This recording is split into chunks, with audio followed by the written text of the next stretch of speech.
你有没有发现一个很奇怪的现象？有些人看起来什么都不争，什么都无所谓，但偏偏什么都有，什么都好。反倒是那些成天拼命奔波的人，越争越累，越抢越没有。这是为什么？我告诉你，真正灵性高的人，他们拥有比亿万富翁还要强大的力量，因为内心的富足远比身外之物重要100倍。很多人以为灵性高是天生的，有的人天生慧根深，看事情透彻，心宽不计较；有的人天生心眼小，想太多放不下，这辈子就这个命了，改不了，错了，全错了。灵性不是天赋，是功夫，是你从今天开始一步一步真的可以走到那里。我特别要对那些已经步入中年甚至老年的人说，你们不要以为太晚了，恰恰相反，中年以后才是修灵性最好的时机。为什么？因为你们已经经历过了那些职场的起伏，家庭的摩擦，金钱的得失，人情的冷暖，这些经历就是你们最宝贵的材料。首先我们来看灵性高的人到底有哪些别人很难拥有的优势。第一个优势，他们不内耗，这是最根本的好处。我们普通人有多少精力是浪费在自我消耗上，跟自己打架，跟过去的事情打架，跟那些根本无法改变的现实打架。这些内耗就像一个到处漏水的桶，你往里面装多少能量就漏掉多少。你明明休息了一晚上，醒来还是累，为什么？因为你的脑子没有真正休息，它一直在转，在担心，在懊悔，在纠缠。灵性高的人那个桶是完整，他们把省下来的能量全部用在真正重要的事情上。第二个优势，他们遇到任何事都不慌，这是在这个时代最稀缺的品质。不管是被裁员，被背叛，生了病，家里出了状况，股市跌了，孩子出了问题，他们那个心是稳的。易经讲艮卦，艮为山，无论风吹雨打，就是那样屹立在那里，不乱不动。这种人在家里是定海神针，在公司里是最可靠的那一个。这种信任感，这种影响力是任何钱都买不来的。第三个优势，他们的人际关系清爽干净，没有那些剪不断理还乱的纠缠，没有那种付出了很多却换来一肚子委屈的消耗。他们的善良是有力量，善良，他们的拒绝也是干脆的拒绝，跟他们在一起，你知道自己站在哪里，不用猜，不用试探。这种清爽在现在这个人心复杂的世界里是非常珍贵的。第四个优势也是最深的一个，他们晚年不孤独不恐惧。很多人到了老年，最大的痛苦不是身体上的病，而是那种深入骨髓的孤独感，觉得人生走到这里好像什么都失去了。还有那种对死亡的恐惧，对衰老的恐惧，对被遗忘的恐惧，那种惶惶不安比任何病都难受。而灵性高的人，他们懂得天道的运行，懂得阴阳消长的规律，他们知道这一切都是自然的流动，生死不过是一阴一阳之转化，来是因，去是果，没有什么好怕的。现在我们来讲灵性高的5个特征到底是什么。第一个特征也是最根本，叫做绝对的自我诚实，敢于正视自己的阴暗面。我先问你们一个问题，你敢不敢100%的对自己诚实？不要急着回答，先想一想，我们大部分人其实是自己最大的骗子，而且我们骗自己骗得面不改色，骗得一点都不觉得愧疚。有些人甚至骗到自己都不知道自己在骗自己。你嘴上说没关系啦，我无所谓，你心里真的无所谓吗？你嘴上说我挺好的啦，没事的，你真的挺好吗？你把一件事情搞砸了，第一个反应是什么？是不是马上开始找原因？都怪那个客户太刁蛮，都怪我老板在背后扯后腿，都怪我从小家里条件太差，没给我好的起步。什么都怪别人，就是不怪自己。我们太擅长甩锅了，我们太擅长把自己装扮成受害者了。为什么会这样？因为当受害者真的太舒服了。当受害者意味着我没错，我是无辜的，所有的锅都是别人，我不需要为这件事负任何责任。这是人类心理上一种自我保护的机制，让你暂时觉得好受一点。但是代价是什么？代价就是你把自己的力量全部拱手让出去了。孔子说什么？孔子说“吾日三省吾身”，这句话你们念书的时候背过，但你们有没有认真想过它的重量？一天3次反省自己，不是反省别人，是反省自己。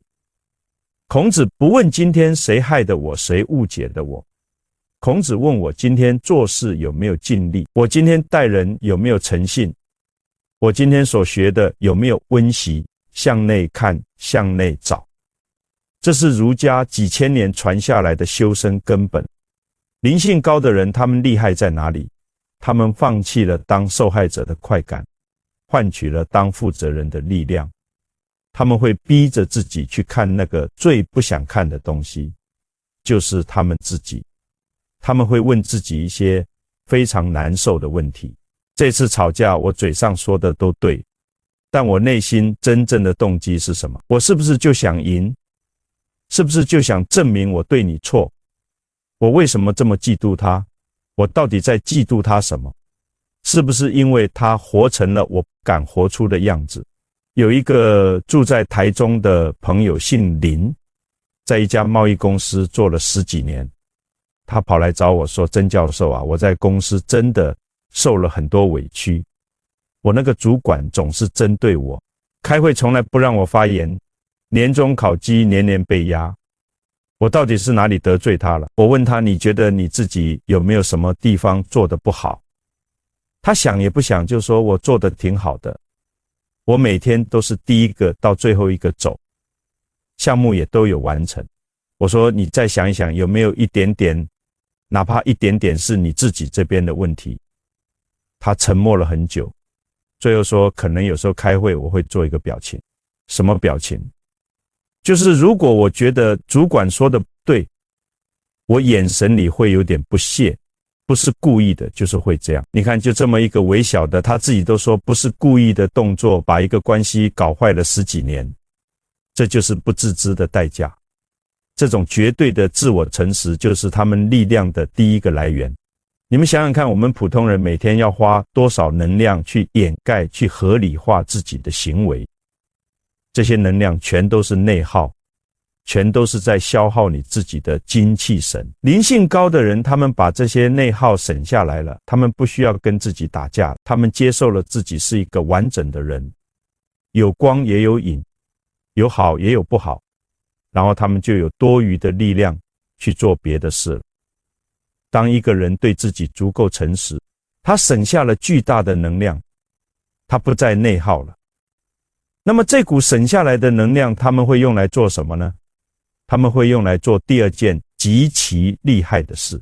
第二个特征，他们是情绪的主人，而不是情绪的奴隶。我们先反观一下自己，我们绝大多数人一辈子都在被情绪牵着鼻子走。你们有没有这种经历？有时候一股火上来，感化最伤人的话就说出来了，说完冷静下来，肠子都悔青了。有时候一阵焦虑袭来，整晚睡不着，脑子里胡思乱想，什么都做不了。有时候一阵悲伤涌上来，感觉天都塌了，只想躺在那里刷刷手机，把垃圾快乐往脑子里塞，用它来麻醉自己。我们是什么？我们是情绪的奴隶。情绪一来，它就是主人，我们就被它附身了，被它劫持了。为什么会这样？因为从小到大没有人教我们怎么处理情绪。我们的父母那一代，他们的父母怎么教他们的？不许哭，把眼泪吞下去。别想太多，遇到事就压着，你发什么脾气很丢脸。所以我们面对情绪通常只有2种方式。第一种是压抑，就是假装情绪不存在，把愤怒、悲伤、恐惧硬生生地按下去，但是你按下去它没有消失，它变成了你身体里病，变成了某一天突然爆发的崩溃。第二种是发泄不加控制的把情绪扔出去，对家人大吼大叫，在网络上找人吵架出气，当下是爽了，但毁掉的是你关系，最后还是得自己收拾残局。而灵性高的人，他们用了第3种方式，也是唯一真正有效的方式，叫做观察和穿越。他们不压抑，也不发泄，他们把情绪当成信使来对待。当愤怒来了，普通人的反应是什么？你他妈的竟然敢这样对我，我让你好看。这是被愤怒劫持了，整个人都被情绪占据了。而灵性高的人是这样，我感觉到一股愤怒的能量在我身体里升起来了，我的心跳在加快，我的手在发抖。好，他在告诉我什么？他在告诉我，我的边界被侵犯了，有人越界了，我需要处理这件事。当恐惧来了，普通人的反应是完了，我死定了，这怎么办？那怎么办？越想越黑暗，就是被恐惧淹没了。而灵性高的人是这样的，我感觉到恐惧在提醒我前方有危险，请提高警惕，做好准备。你们看到区别了吗？灵性高的人，他不被情绪所奴役，他把情绪当成信息来读取，主动去驾驭它，而不是被它拖着跑。他们会在心里给情绪一个空间，允许它存在。他会说，你好焦虑，我看见你了，你又来了，没关系，你就在这里待一会。他只是观察着这股情绪，就像看天气预报一样平静。他知道情绪就像一阵雨，他会来，他也一定会走。他不会被这阵雨淋湿，更不会以为自己就是这阵雨。我用易经来解释给你们听。易经讲观卦，观卦的象是什么？是风行地上观。风在大地上吹过，你观察它，你不被它卷走，这就是那种超然的观察力。真正懂易经的人，他看待自己的情绪就像在观卦里那样，站在高处看清楚那个风在往哪里吹，而他自己是不动的。孔子说，喜怒哀乐之未发谓之中发，而皆终结谓之和。未发是那股宁静的内心，发而终结是情绪来了，但是你让它该往哪里去就往哪里去，不失控，不乱来。这就是情绪的主人所做的事。他不是没有情绪，他是情绪发而终结。这就是中和，这就是儒家说的最高境界的心理状态。有个在台北做房仲的朋友，有一次遇到一个客户谈判，最后一刻临时变卦，要求压价，压到几乎可能接受的地步。换成普通人，那个火早就上来了，直接拍桌子，爱买不买，反正台北的房子不缺买家。但这个朋友怎么做？他感觉到了那股怒火，但他让那股火只是在心里烧了3秒钟。他对自己说，等一等，这个客户为什么在最后关头这样做？他背后有什么顾虑？然后他开口问我，感觉您有一些担心，能告诉我是什么，让您在这个时候想重新谈价吗？结果对方说是银行贷款审核遇到了问题，资金缺口比预期大，所以慌了。然后他们一起想办法解决了那个资金的问题，最后成交价格还是原来的价格，双方都满意。如果当时他被那股火劫持了，这笔生意就没了，还可能落个坏口碑。情绪稳定有时候是最直接的竞争优势。这种稳就是灵性带来的最强大的力量之一。当你能稳住自己的情绪，你就拿回了属于自己的力量，而这份力量会让你开始看清楚你和这个世界，尤其是和他人之间的关系。这就引出了第3个非常微妙但极其厉害的特征。第3个特征，他们同时拥有极度的慈悲和极度清晰的边界。这一点是很多人对灵性最大的误解。我们总以为灵性高的人就是老好人，无条件的爱所有人，宽恕所有人，谁伤了他，他还要反过来感谢人家，来世继续做好朋友。我必须把话讲清楚，这不叫灵性，这叫软弱，这叫没有骨气，甚至是对自己的不尊重。很多所谓的好人，他们的善良里头藏着太多的恐惧，他们不敢拒绝，人是怕被讨厌，他们拼命付出是想换取认同，他们让自己看起来很大方很慷慨，其实是在做一种交换，我对你好，你不能不喜欢我。这种好是软弱，是讨好，不是真正的善。而真正灵性高的人，他们是仁慈，不是和善。和善是表面的，怕冲突的，看起来好说话，其实是没有原则。而仁慈是从内心生出来的，是有力量的善。他们同时拥有两个看起来矛盾实则、相辅相成的品质。第一，极度的慈悲，他们能共情到什么程度？他们能看见那个伤害他的人背后的苦。有个邻居对你恶声恶气，普通人的反应是这个人太没礼貌了，素质真差。而灵性高的人看见的是这个人今天一定碰到了很棘手的事，他在受苦，他那个苦没有地方发泄，所以喷到我身上来了。他理解这背后的痛苦和无知，所以他能生出一种慈悲，不是同情，是我理解你也在受苦。这让他能放下怨恨，不是因为他软弱，而是因为他看得更深。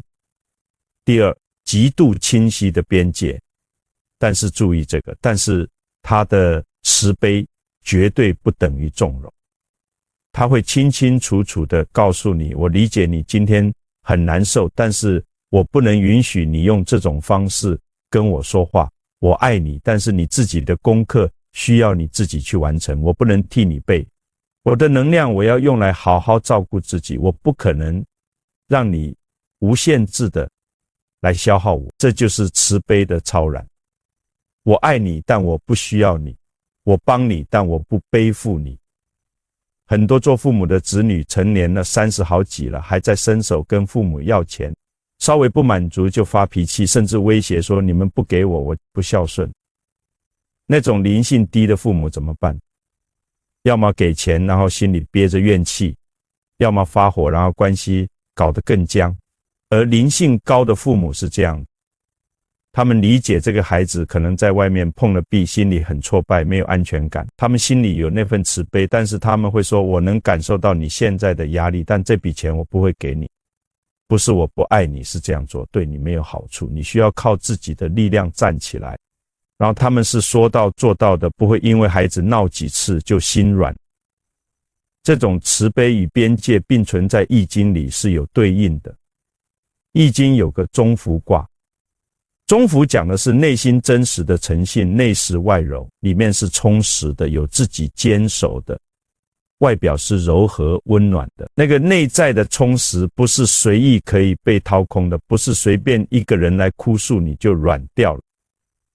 这就是有边界的慈悲，内实外柔，这是非常高的境界。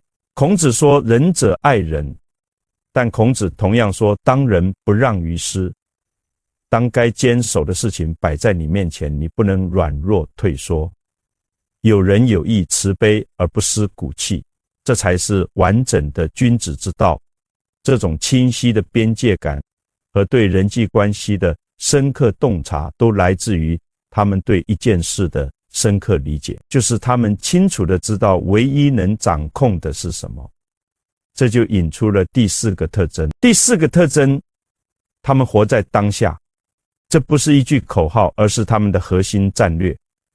活在当下这4个字现在被讲烂了，被印在 T 恤上，贴在民宿的墙壁上，放在咖啡杯的底下，大家都听过，但你没有想过活在当下到底是什么意思，它为什么这么重要。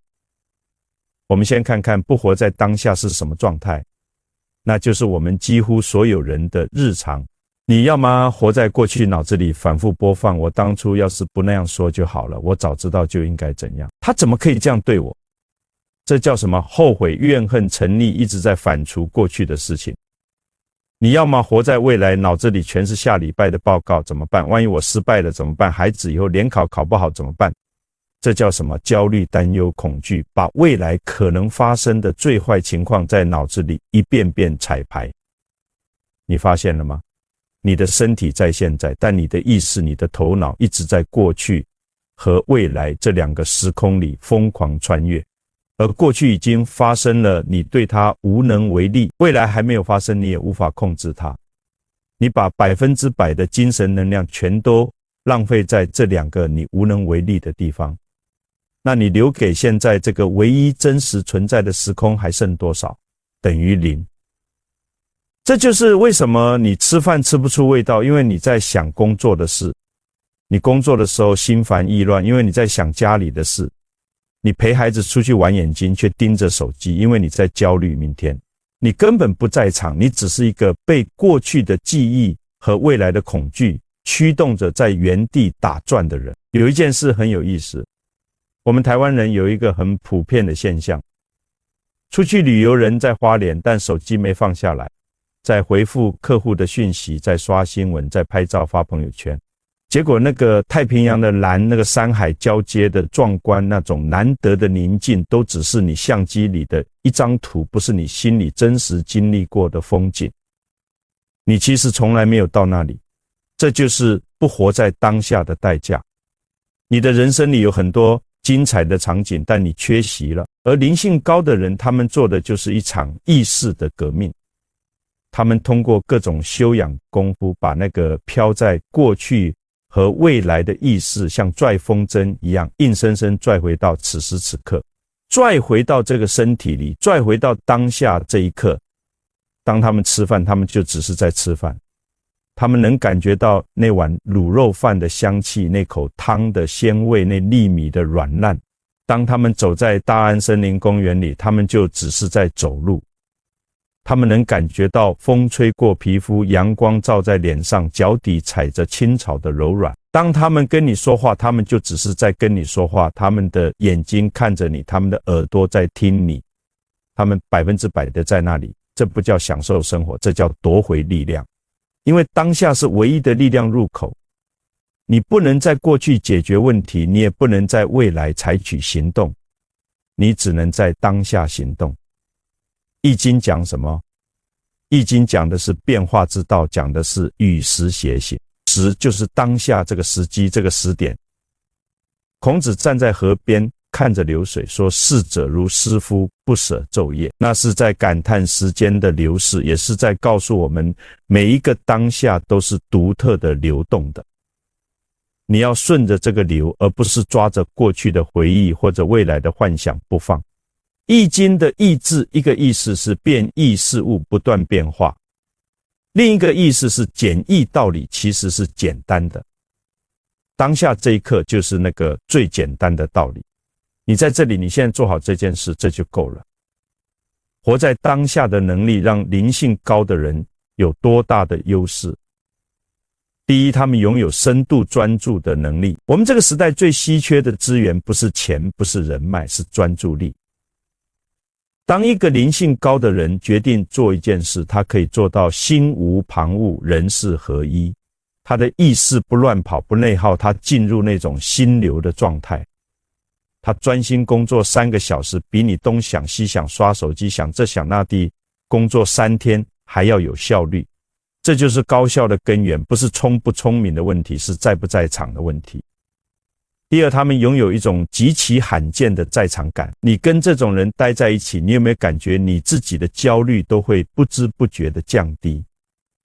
你会感觉到被看见、被听见、被接纳。为什么？因为他100%地在那里。他那种稳定的存在感，就像一个强大的磁场，把你那个上蹿下跳的心也给稳住了。这就是为什么他们有人格魅力，这就是为什么他们走到哪里都让人觉得踏实，觉得靠得住。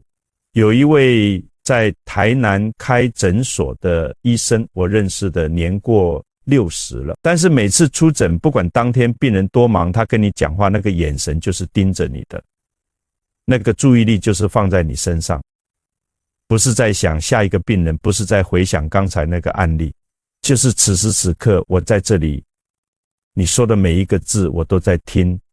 那个诊室里有一种非常安静的力量，很多病人说哪怕只是来让他把把脉，心里也会好受很多。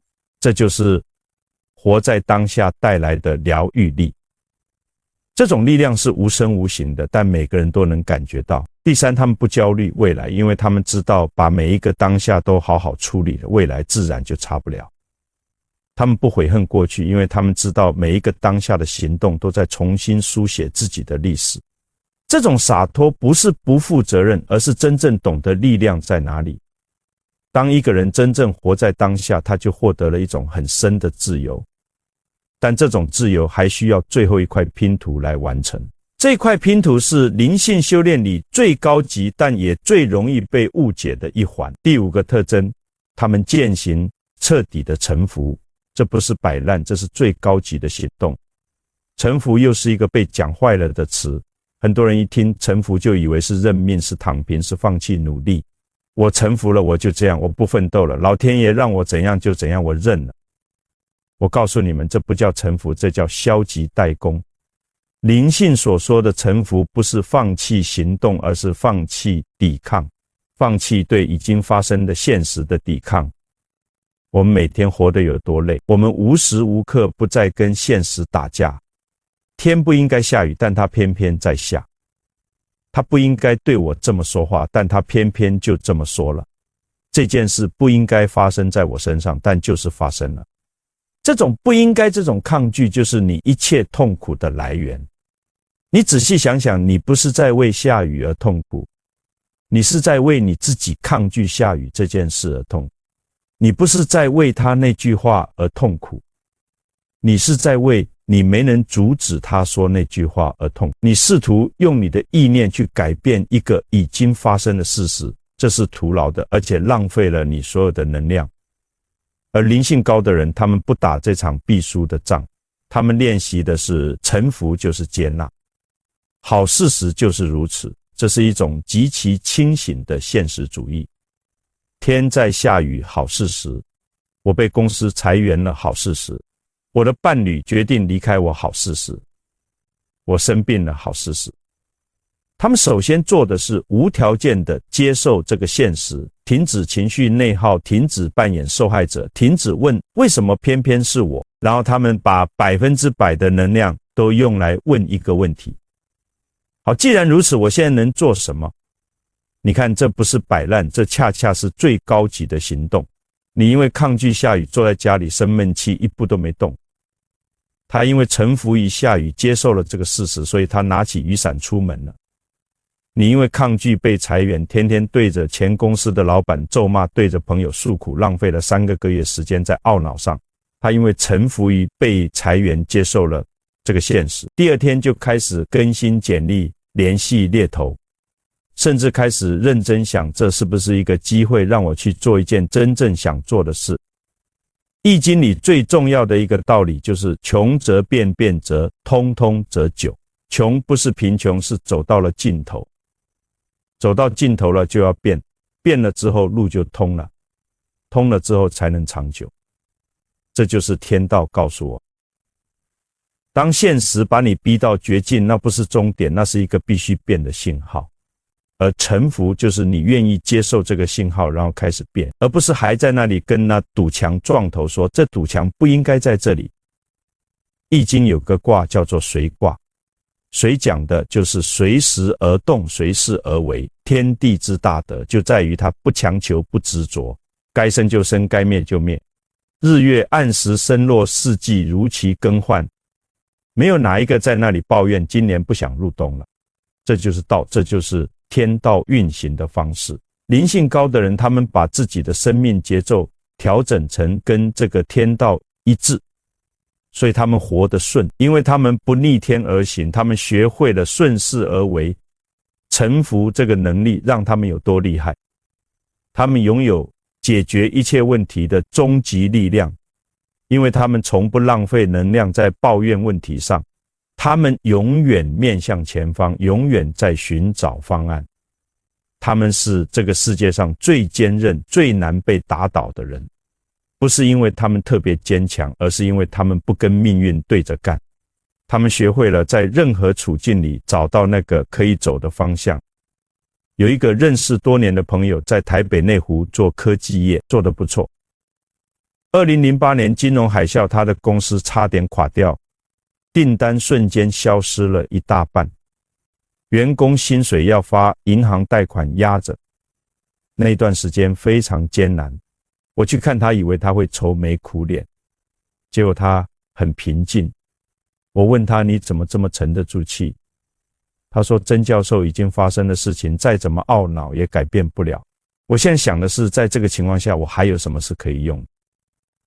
他说，他把那段时间当成一个强迫性的转型机会，逼着他去做一些平时不敢做的改变，最后反而让公司的业务结构变得更健康了。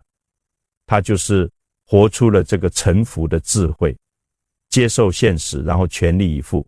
这5个特征讲完了，因为他们对自己诚实，所以他们停止了内耗，省下了能量。他们用这份能量去观察和穿越情绪，所以他们获得了情绪稳定。因为他们情绪稳定，他们能看清楚自己和他人的关系，所以他们做到了慈悲而又有边界。因为他们不再被人际关系消耗，他们把注意力收回来，所以他们能活在当下，变得高效而有魅力。最后，当他们活在当下，他们学会了臣服于现实，所以他们不再和命运对抗，而是学会了与道同行，变得坚不可摧。这5点是一个完整的闭环，它不是5件独立的事，它是一条路，每走一步，下一步就会自然打开。现在我来说第2个部分，也就是从今天开始你可以怎么做。我要告诉你们的不是一套复杂的理论，不是要你们去报什么课，买什么书，拜什么师父。我说的是最简单最朴实，从今天就可以开始的几个方向。你们把这几件事养成习惯，日积月累，3个月之后你会发现你这个人真的不一样了。第一件事，每天给自己5分钟什么都不做，只是观察你自己的念头，不用盘腿，不用烧香，你就坐在椅子上或者躺在床上，设一个5分钟的闹钟。在这5分钟里，你唯一的任务就是观察你的念头一个接一个的浮现出来。今天跟老婆说错了话，担心被主管盯上，等一下要吃什么，我好失败啊。当这些念头升起来，你不要推开它，不要说我不应该这么想，你也不要跟着它跑，不要开始编故事，你只做一件事，看见它在心里轻轻地对这个念头说，我看见你了。就好像你站在台北车站，看着一班一班的列车进站出站，你只是看着，但你不上车。焦虑的列车来了，后悔的列车来了，计划明天的列车来了。你只是看着，允许一切发生，但不参与其中，不被它带走。这件事看起来很简单，但他在做一件非常深刻的事。他在你和你的念头之间拉开一条缝隙。以前你以为你就是那些念头，那些念头来了，你就是他，你就被他带着走。但当你开始观察他，你就发现你不是那些念头，你是在看着那些念头的那个人。这个发现是一切改变的起点，这就是佛家所说的那个绝招，那是你灵性开始苏醒的时刻。这个习惯5分钟就够，但要每天做，不能3天打鱼2天晒网。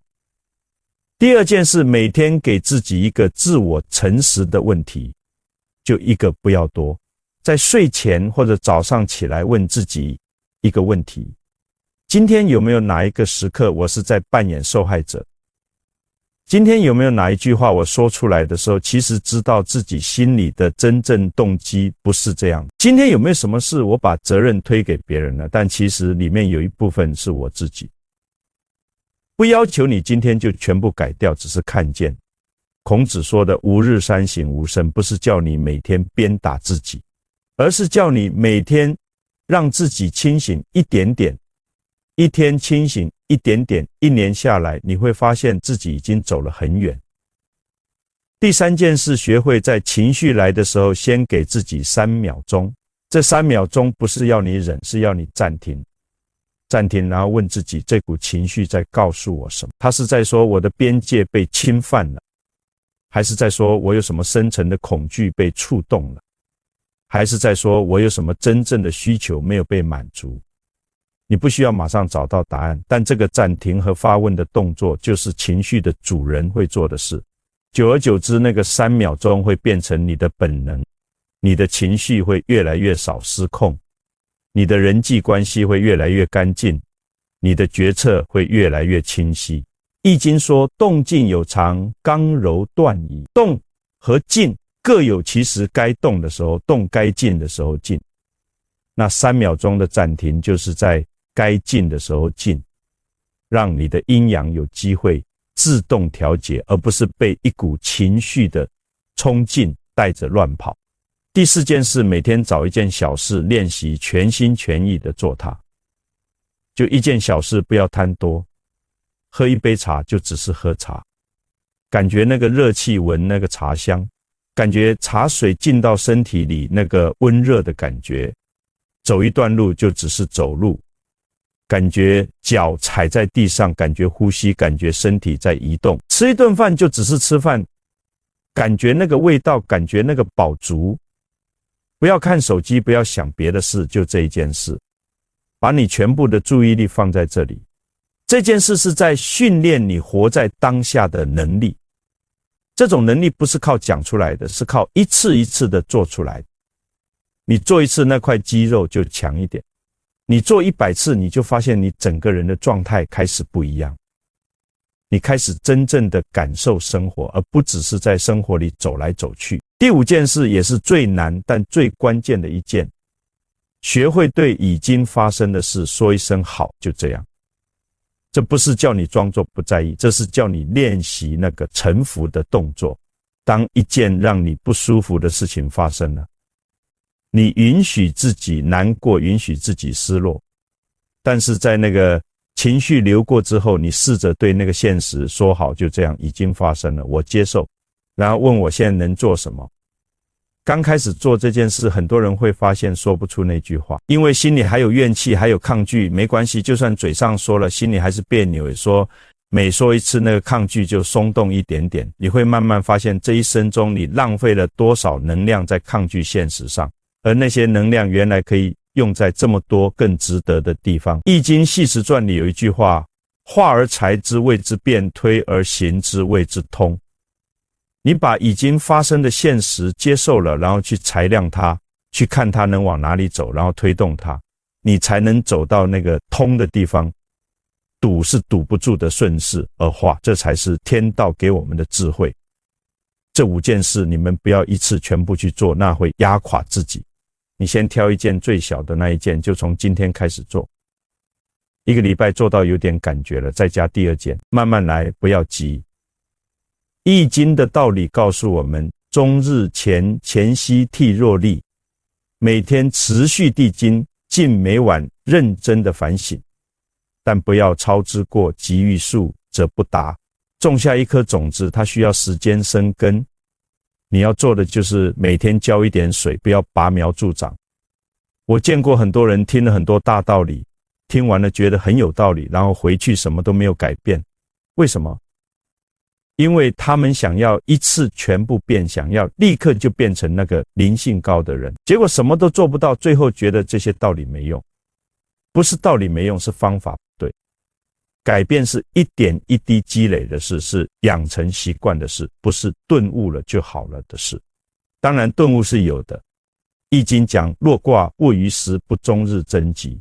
有时候那个领悟是突然来的，很快像石头一样坚定，用不了一整天。但那个顿悟是建立在你长期积累的基础上，没有那个积累，就算听再多道理，那个顿悟也不会来。所以你们记住，灵性不是天生的，是养出来的。任何一个人，不管你现在多少岁，不管你现在什么处境，只要你愿意从今天开始做那件最小的事，你就已经走在那条路上了。我常跟你讲，灵性到底是什么？它不是让你逃离这个世界，跑到阿里山上隐居与世无争。灵性是让你用一个更高级、更清醒、更强大的方式回来入世，去认认真真的把你的人生过好。它不是让你变成一个没有喜怒哀乐的冷漠之人，而是让你活成一个更完整的人。一个既能拥抱光明，也能接纳黑暗，既能享受爱，也不怕孤独，既能全力以赴，也能坦然放手的人。孔子说：“70而从心所欲不逾矩。”70岁了，随心所欲，但不越界。